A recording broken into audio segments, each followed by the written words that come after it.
Bismillahirrahmanirrahim. In front of us is the IELTS summary task 1, the process diagram question. याद रखिएगा, मैं पहले बता चुका कि हमेशा समरी को 4 पैराग्राफ्स में आंसर करेंगे. First paragraph is known as the introduction. The second paragraph is known as the overview. Third paragraph and the fourth paragraph both are known as the explanation paragraph. So total 4 paragraphs होंगे: introduction, overview, explanation and explanation.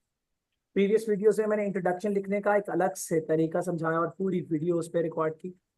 फिर एक video overview पे अलग से record की.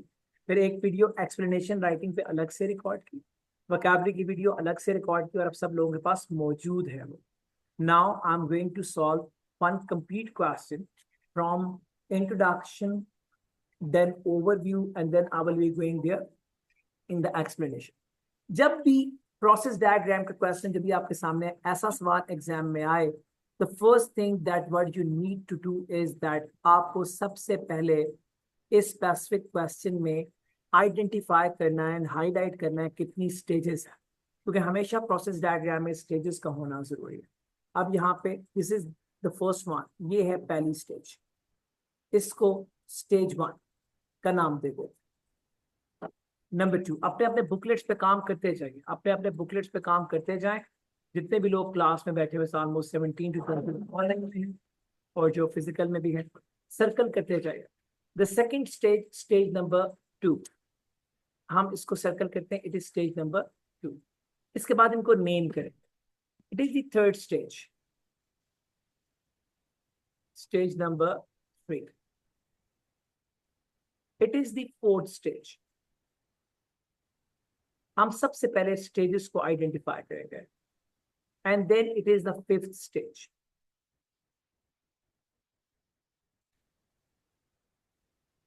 It is the sixth stage.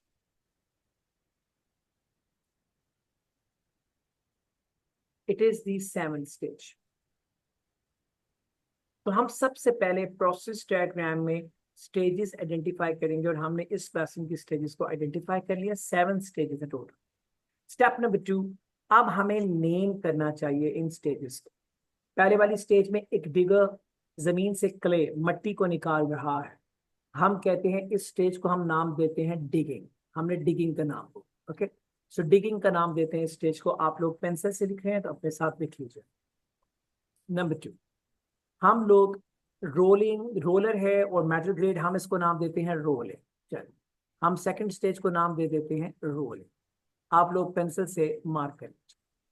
Third stage में अगर हम देखें तो ब्रिक्स बन रही हैं मोल्ड के जरिए या वायर कटर के जरिए, तो हम इसको डिजाइनिंग या शेपिंग कोई भी स्टेज का नाम दे सकते हैं. सो इन मिनट हम इसको नाम दे देते हैं for example shape.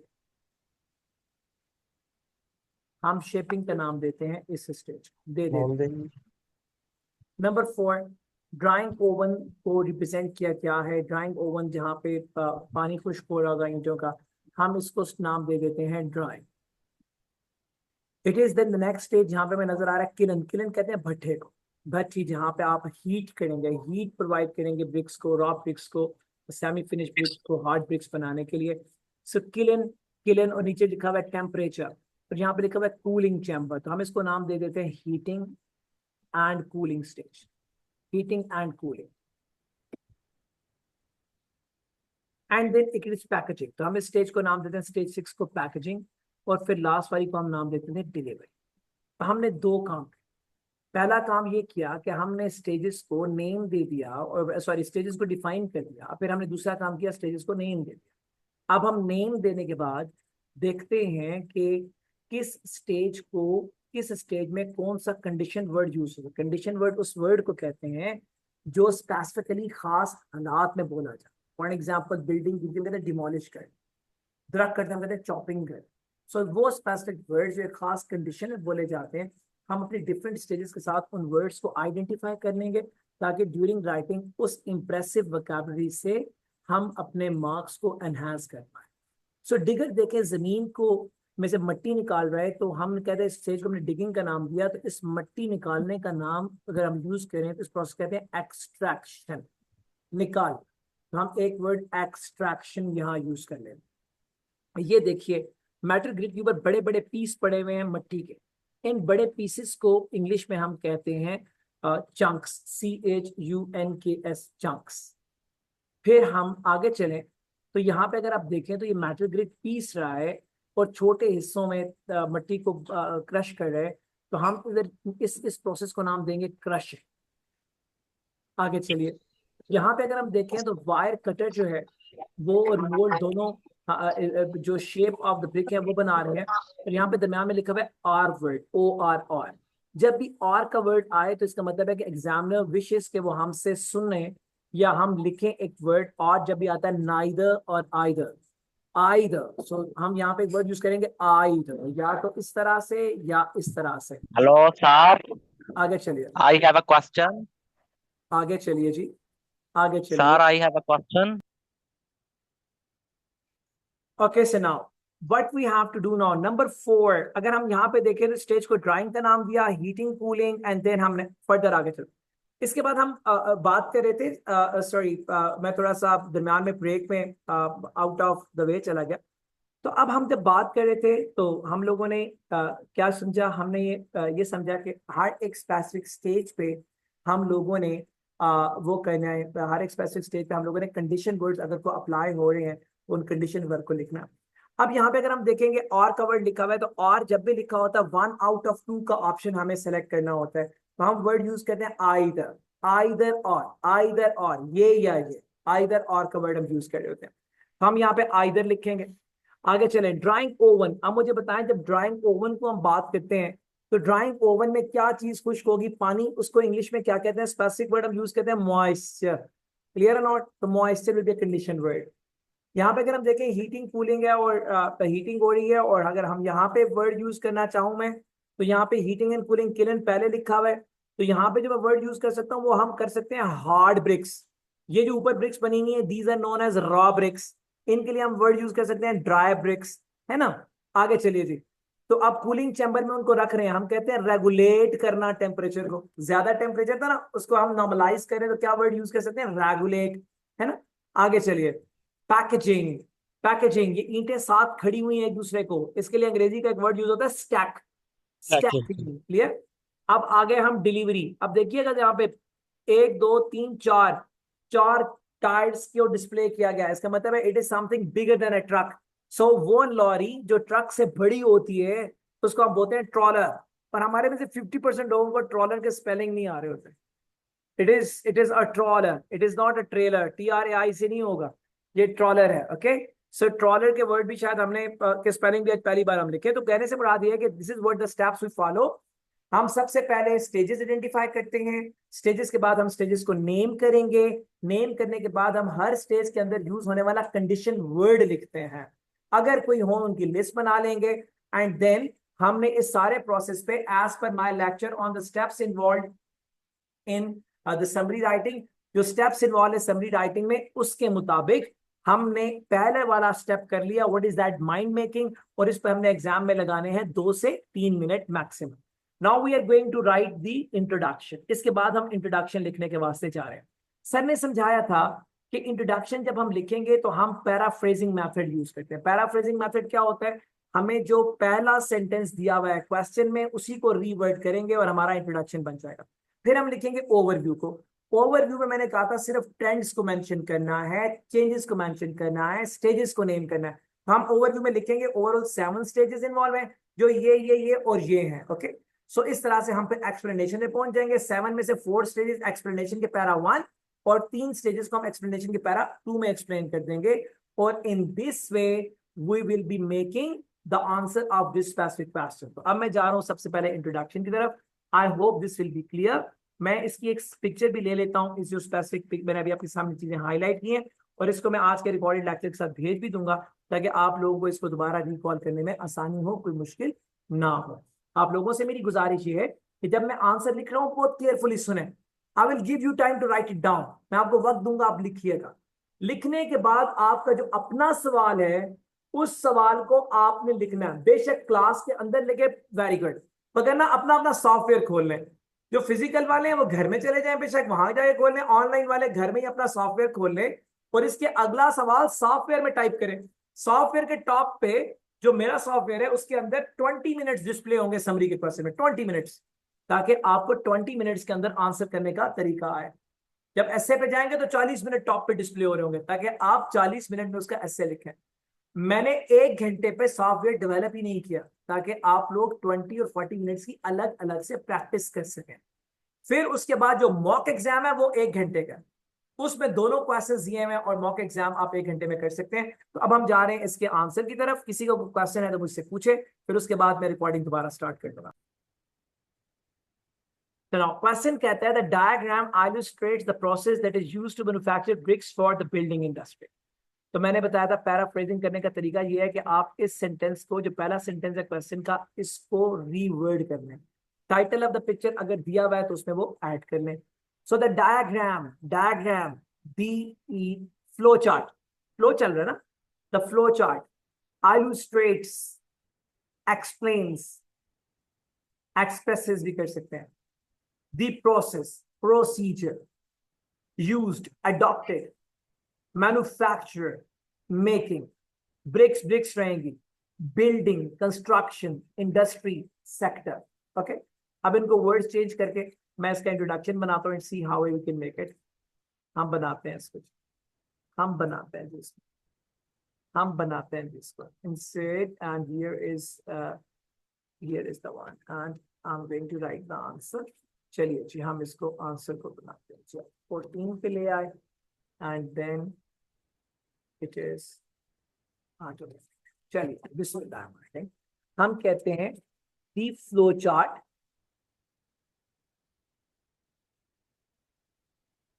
The flow chart express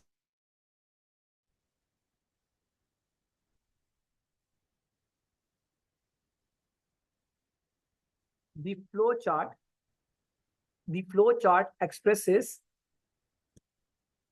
the procedure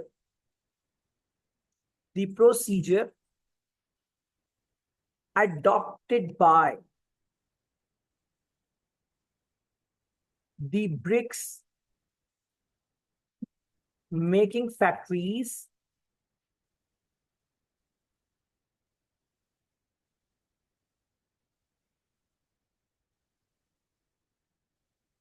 for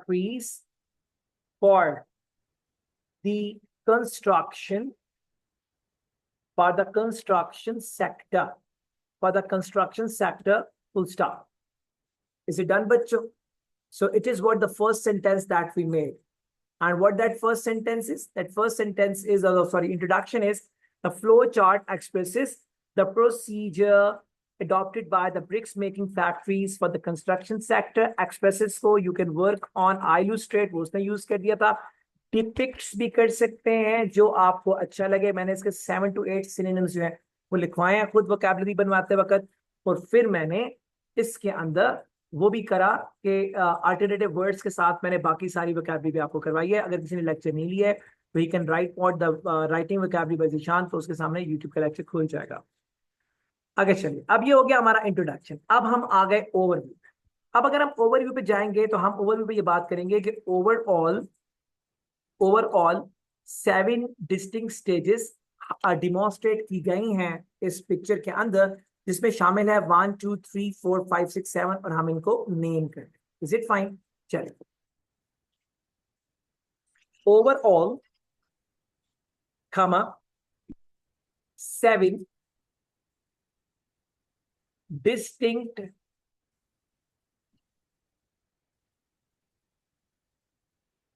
stages are demonstrated in the picture, जिसमें शामिल है इंक्लूडिंग। अब आप कहीं पास्ट टेंस पे नहीं जा रहे। What is the reason for not using the past tense? Because picture does not contain any year or any date. It is all in the present tense, and you should use the present tense only. Okay. So in the picture, including number 1, digging,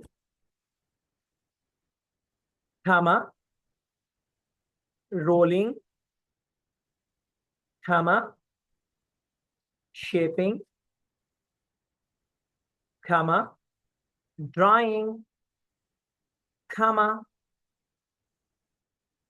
heating and cooling, heating and cooling, comma, packaging, with finally the delivery. With finally the delivery, full stop. What we did, हमने overall यानी कि overview में overall से शुरू करके हमने distinct stages को, unique stages भी लिख सकते हैं, it's your call, distinct stages का वर्ड यूज करके हमने पिक्चर के अंदर आने वाली सारी स्टेजेस को मेंशन कर दिया। अब मैंने आखिर में विद फाइनली क्यों लिखा, बिकॉज हीटिंग एंड कूलिंग हो गए। अगर मैं एंड आखिर में भी यूज करता पैकेजिंग एंड डिलीवरी, तो एक सेंटेंस में दो and would look like very pathetic. अगर कोई शॉपर बैंड वाला है, फॉर एग्जाम्पल 4.5, 5.5, 6.5 लेने हैं, तो आप फिर यहाँ पे फाइनली ना भी लगाएं तो कोई फर्क नहीं पड़ता, विद डिलीवरी लिख दें तो भी it's absolutely fine. Even we can write with delivery, with finally the delivery to the clients, और बेहतर करना है तो it looks more beautiful right up. Clear जी? सो हमने ओवरव्यू को भी पूरा कर लिया। Now we are moving towards, now हम जा रहे हैं कहाँ पे, now we are moving towards the explanation. Okay, sir ने बताया था जब भी आपने लिखना है तो हम क्या करेंगे, पहला पैराग्राफ एक्सप्लेनेशन का यानी कि समरी का तीसरा कहां से शुरू करते हैं, to initiate with. To initiate with पहली स्टेज का नाम आएगा, to initiate with the digging, comma, a digger extracts the mud। अब उसने लिखा हुआ है क्ले, पिक्चर में उसने क्या वर्ड यूज किया हुआ है, क्ले। मैं उसको क्या कर रहा हूं, मड। क्यों? आई वॉन्ट दैट क्ले, मैं यूज करूंगा for the next time, but for the first time examiner should get an impression that हमें कुछ आता जाता है। Okay, so now to initiate with the digging, a digger extracts the mud from the surface of the earth and, अब एक बात याद रखिएगा मेरी, आपको अगर नंबर लेना है ना इस क्वेश्चन में, जिस क्वेश्चन में प्रोसेस बनाओ, तो हमेशा याद रखिएगा प्रोसेस डायग्राम में या लाइफ साइकिल डायग्राम में अगर आप स्टेजेस को इंटरकनेक्ट नहीं करेंगे ना, you will be in pen, numbers में बड़ी तकलीफ महसूस करें। आपको हमेशा एक स्टेज को प्लग करना है दूसरी स्टेज, दूसरी स्टेज को प्लग करना है तीसरी में, तीसरी को चौथी में, चौथी को पांचवी में, ऐसे आपने प्लग प्लग प्लग करके अपना आंसर कंप्लीट करना। ठीक है जी, आगे चलिए, अब आए राइट पर। So now surface and places that, अब मैं कनेक्ट करूं स्टेज 1 को स्टेज 2 के साथ, places that on a metal, places that on a metal grid, places that on a metal grid, full stop, और प्लेस करता है उसको मेटल ग्रिड पे, full stop. Is it done? Clear जी? अब आपने पहली स्टेज को दूसरी स्टेज के साथ कनेक्ट कर दिया, अब मैं चला जाऊंगा rolling. Is it done? In rolling, कमा, इन रोलिंग, कमा, the metal grid,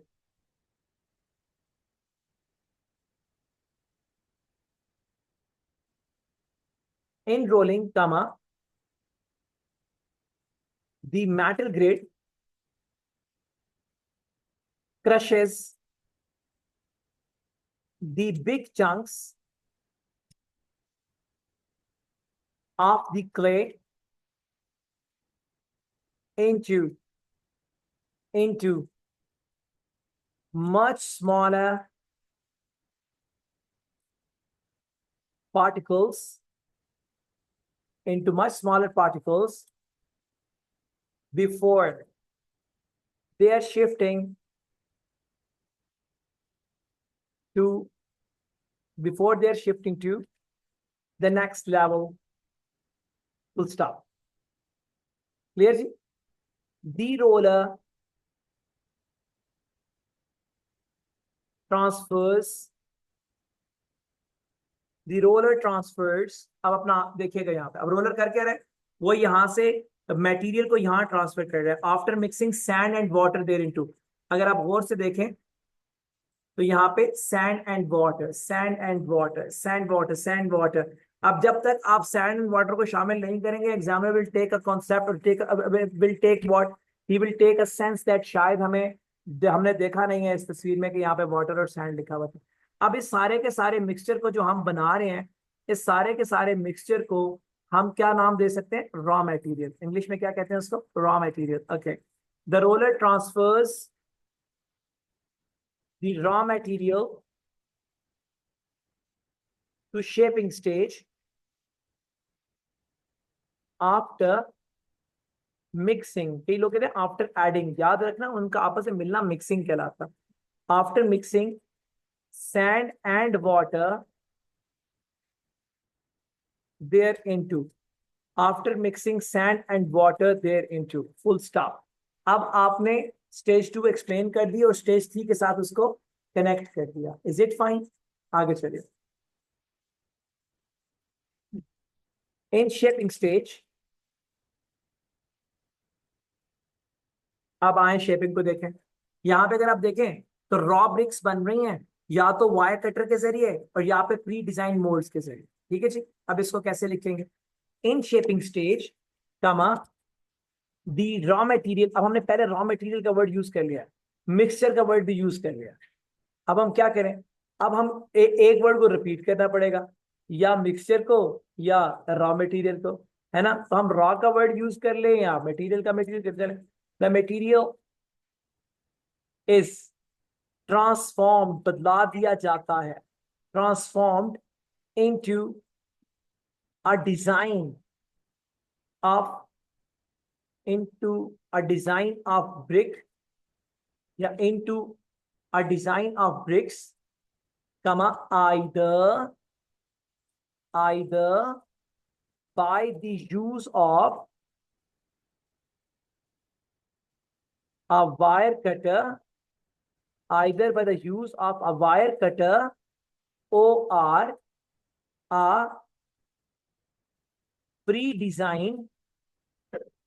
pre-designed mold, pre-designed mold, full stop, and that's all, and that's all। Is it done बच्चों? Full stop. अब हमारी कितनी स्टेजेस हो गई? 3। ठीक है जी। अब हमारी जो ब्रिक्स बनी है उन्हें हम नाम देते हैं semi finish bricks. Okay, the semi finished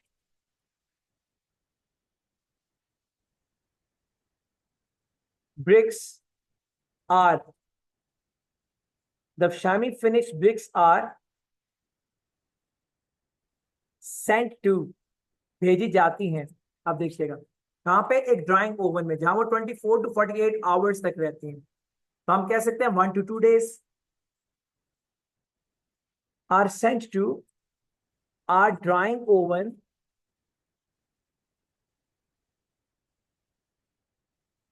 for 1 to 2 days, for 1 to 2 days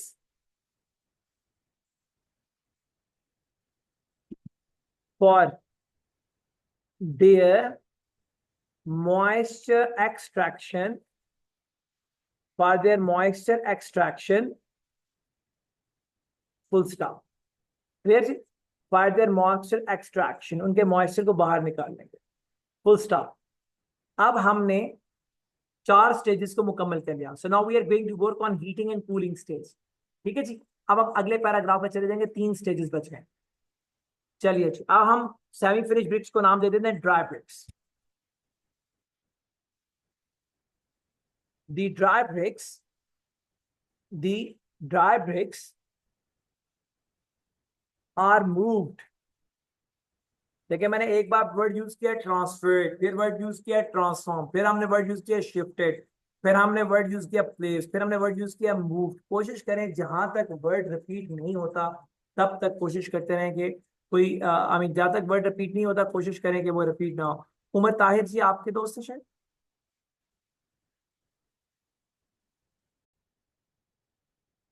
the dry bricks are moved, dry bricks को मूव किया जाता है। Dry bricks are moved to heating and cooling chamber, heating and cooling chamber,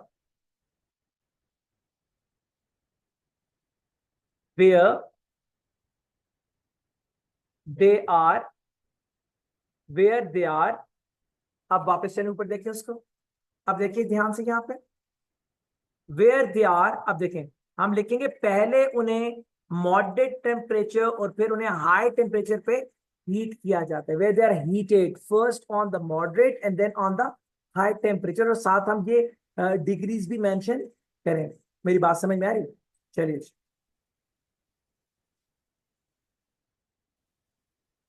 where they are कमा first heated, yeah, where they are first placed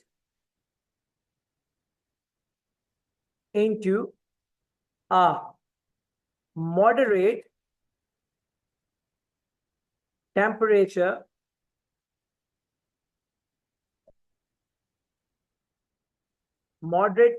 kiln, where they are heated at, अब ऊपर देखते हैं हम 200 to 980, heated at 200 to 980 degrees centigrades, and then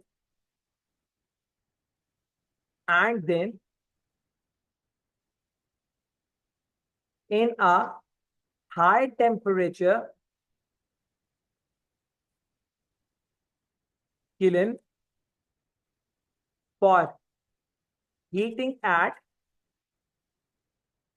870 to 1300, 870 to 1300 degree centigrades, full stop. Clear? तो आपने वो kiln के दोनों स्टेजेस को क्लियर कर दिया। अब हम जा रहे हैं इसी स्टेज की तरफ, इसी स्टेज के अंदर कूलिंग चैम्बर में। अब हम कह रहे हैं hard bricks. The hard bricks are, the hard bricks are sent to a cooling chamber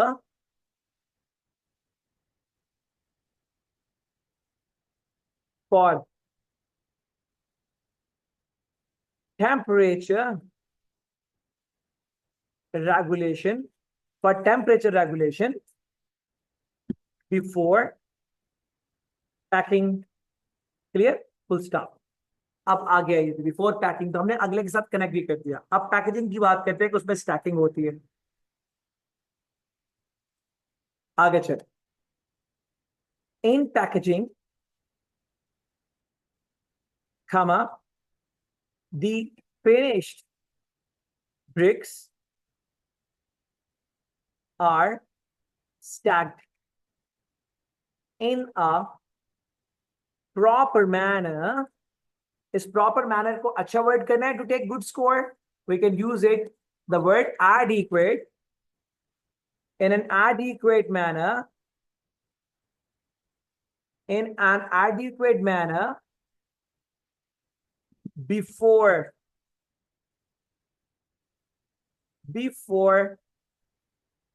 their final dispatch to the end users. ऊपर हमने वर्ड यूज किया हुआ है customers and clients, to the end users by the help of a delivery trawler, by the help of a delivery trawler, full stop, by the help of a delivery trawler, full stop. And in this way we have completed our answer. So if we want to calculate the words, the introduction is of a single sentence, 20 के about होना चाहिए, it is 16, we'll make it 15 words.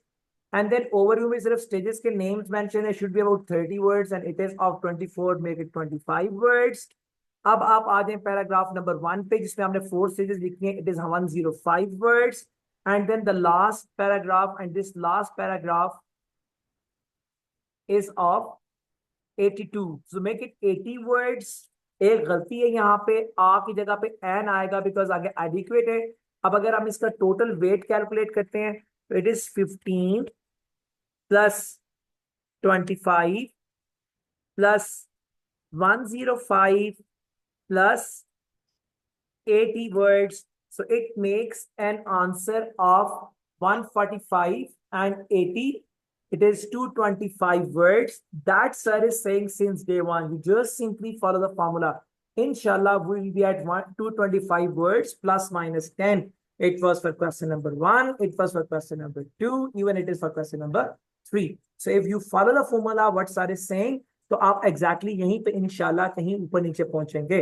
So now you have a time to see your booklet. अपने question को मेरे बच्चों सामने रखें और उसको सामने रख के सर के आंसर को अब लिखना शुरू करें तो आपको समझ आएगा. Once you are done with it, then इसका अगला क्वेश्चन जो है, the next question is this one, जो मैंने इसके आगे बिल्कुल इमीडिएटली दिया हुआ है. It is a diagram for the milk production process. जैसे सर ने किया है उसी पैटर्न पे इसका आंसर करना है. एंड इट इज बेटर कि उसको लिखे ना, अपने सॉफ्टवेयर में डायरेक्टली टाइप करें और फिर जैसे ही टाइप कर लेंगे रिव्यू करके उसको चेक भी कर लें, वहीं पे सारी गलतियां भी सॉफ्टवेयर में निकाल देगा, तो आपको हमारे भिजवाने की जरूरत भी शायद महसूस ना हो. So the question answer is in front of you. अपना सवाल सामने रखें और सर ने जो आंसर किया है इस आंसर को लिख लीजिए. सो मैं क्लास की रिकॉर्डिंग पास कर रहा हूँ. If there is any question, you people are very more than welcome to ask.